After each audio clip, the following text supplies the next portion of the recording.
شروع اللہ کا نام لے کر جو بڑا مہربان نہایت رحم والا ہے۔ جیسا کہ ارشاد باری تعالیٰ ہے، دیہاتی کہتے ہیں کہ ہم ایمان لائے۔ آپ کہہ دیجئے تم در حقیقت ایمان نہیں لائے ہو، بلکہ یوں کہو کہ ہم اسلام لائے ہیں، مخالفت چھوڑ کر اطاعت گزار ہو گئے ہیں۔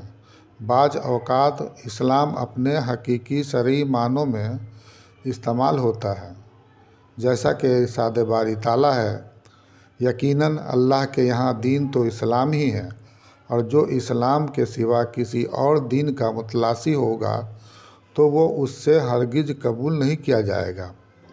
حضرت سعد بن ابی وقاص رضی اللہ عنہ کا بیان ہے، رسول اللہ صلی اللہ علیہ وسلم نے چند لوگوں کو کچھ مال دیا اور وہ سعد رضی اللہ عنہ وہاں بیٹھے تھے۔ آپ نے ایک شخص کو چھوڑ دیا، یعنی اسے کچھ نہ دیا، حالانکہ وہ تمام لوگوں میں سے مجھے زیادہ پسند تھا۔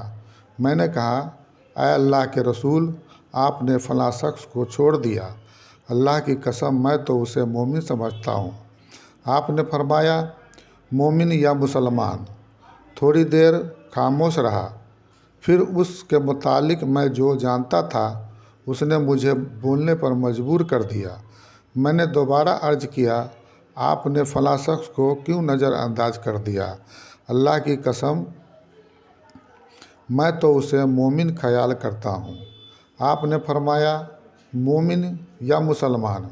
میں پھر تھوڑی دیر چپ رہا، پھر اس کے متعلق میں جو جانتا تھا اس نے مجھے مجبور کیا تو میں نے تیسری مرتبہ وہی عرض کیا، اور رسول اللہ صلی اللہ علیہ وسلم نے بھی وہی فرمایا۔ اس کے بعد آپ کو گویا ہوئے، اے سعد، میں ایک شخص کو کچھ دیتا ہوں، حالانکہ دوسرا شخص مجھے اس سے زیادہ محبوب ہوتا ہے، یہ اس اندیشے کے پیش نظر کہیں ایسا نہ ہو کہ وہ اپنی کمزوری کی وجہ سے اسلام سے پھر جائے اور اللہ تعالیٰ اسے اوندھے منہ دوزخ میں ڈال دے۔ فائدہ: مسلمان کے دو احوال ہیں، ایک کا تعلق باطن سے ہے اور دوسرے کا ظاہر سے۔ ایمان یہ باطنی امر ہے جس کا واقعی علم اللہ کے سوا کسی اور کو نہیں ہو سکتا۔